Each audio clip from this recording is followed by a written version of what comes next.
Good morning, everybody.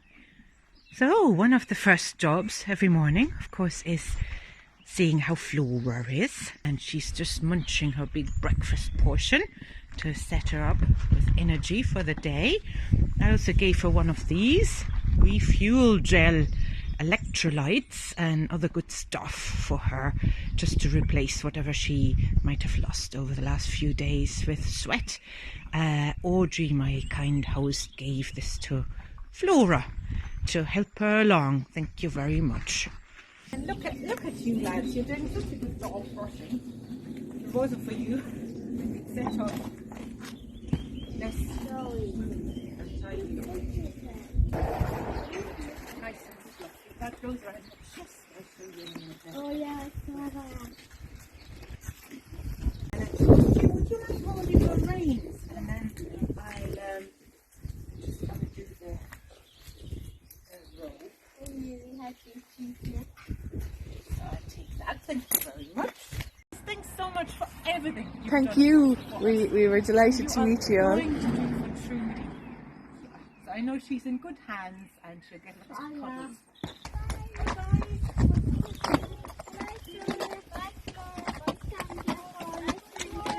Bye.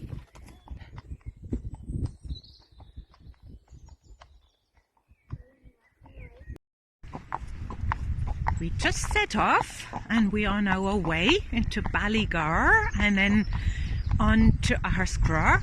Of course we left Trudy behind with our dear host Audrey, and she's just fine there in the nice warm cozy kitchen on her blanket. But yeah, it's odd again on our own, just the two of us, but yeah, sure. And we're just passing a massive timber yard. Look at that. Oh my gosh. Yeah. I wonder what they do with all that timber.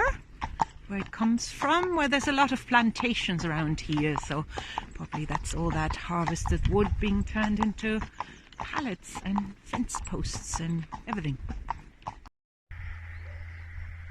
There are loads and loads of horses around here. Ah, look at those. Beautiful.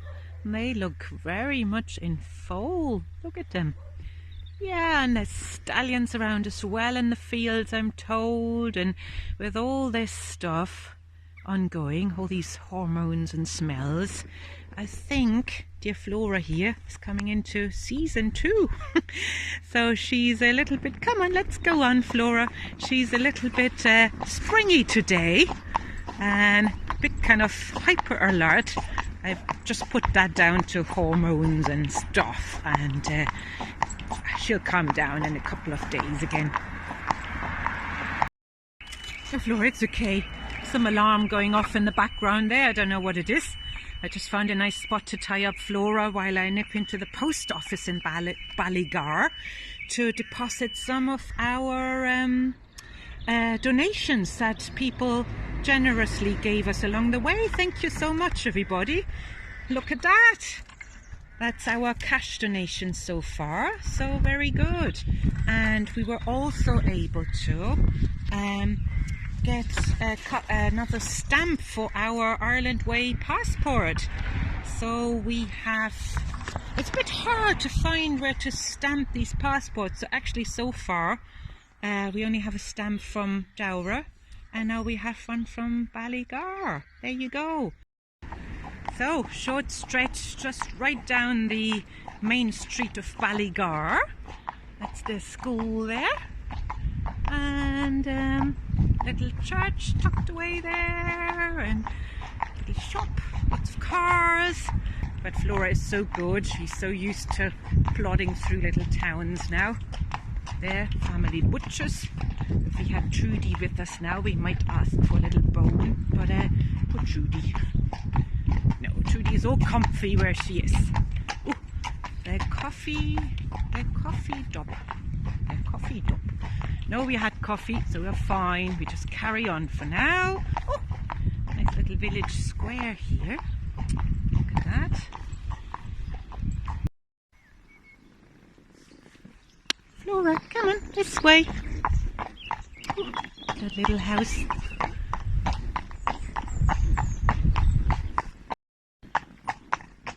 love those little wild primroses along the banks in March and April. They're so pretty. So the landscape changed a little bit now from green fields to actually a bit of bog. I don't know whether you can see it there in the background, but that's actually bog that still looks like it's being cut there, if you see. And lots of lovely flowering gorse there in the front. Beautiful, lovely smell of that coconutty smell. Beautiful. Ooh, this looks like an old railway track used for transporting all that turf to the power station, I suppose, or for processing and then selling as fuel. But it doesn't look in use anymore. If you look at the tracks, they have kinks in them. Gosh, Tim, yours compared to these are so straight and perfect. I don't think a railway wagon would stand much of a chance on these little guys.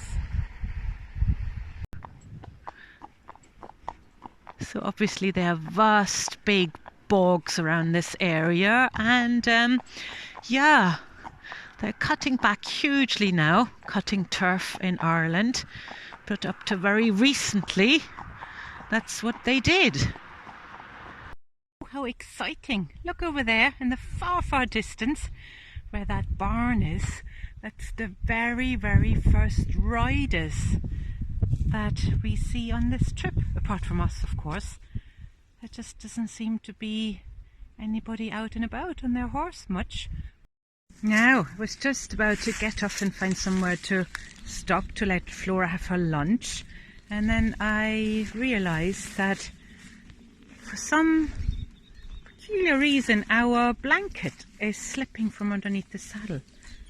No idea. It did that a little bit on the first day, and I thought maybe I just hadn't tightened up the girth enough, but I definitely did this morning, so very, very odd. So I think I just have to unpack, take everything off, readjust and load up again while Flora is eating. Okay, 20 minutes later, Flora's been eating, having her lunch, and I've been busy repacking everything. So everything seems to be in order again, and started lashing icy rain now. So I think I'll just push on because it's just too cold for me to hang around. Come on then, Flora. Big tractor coming, so we better pull in because, yeah, we're not sure whether he'll actually slow down for us. It's just better to be out of the way. There you go. Good girl, Flora. There we go. Good girl. It's only 8 more kilometers to our night stop, so we should do that in the next hour and a half or so. Easy. I just had somebody interested in buying Flora after telling him the whole story about where we started from and where we want to ride and what it's all about. And then he said, "Oh, so is your horse for sale?" And I asked him, "Well, how would I get to Cork then?" And he said, "I don't know." So anyway, I didn't sell Flora, and here we are plodding along. And yeah, it was a nice day, meeting lots of interested people again. What was nice about it today was that there's a slight change from when I told people up in Cavan what the plan was. They were kind of in disbelief, really, and a bit like looking at me like I was mad. And now they start to look like they are actually impressed because I can say, well, I've come through Cavan and Leitrim and Roscommon and Sligo and Galway, and here I am. So they can see I've come quite a long way. Well, we have come quite a long way, I should say, of course. The only thing is that, of course, Trudy isn't with us, and yeah, I constantly look behind me. I I'm just got to call her. I'm so used to her plodding along with us, so that's really weird, and it was very sad leaving her behind, but I know it's for her very best, and she's in very good hands with Audrey and her lovely girls, so yeah, couldn't be better really. Another day done. We've made it to Creer Equestrian Centre, and they kindly give us their huge big indoor arena to stay in. Look at that. Plenty of space for me to put up my little corner, probably put up my tent somewhere, and get settled soon as well. Good, good, good, good. Very close to Ballinasloe. It's where we'll be heading tomorrow. Ballinasloe, and then on to somewhere near Banagher, near the Shannon. That'll be lovely to see the Shannon again. And I talk to you tomorrow. Good night.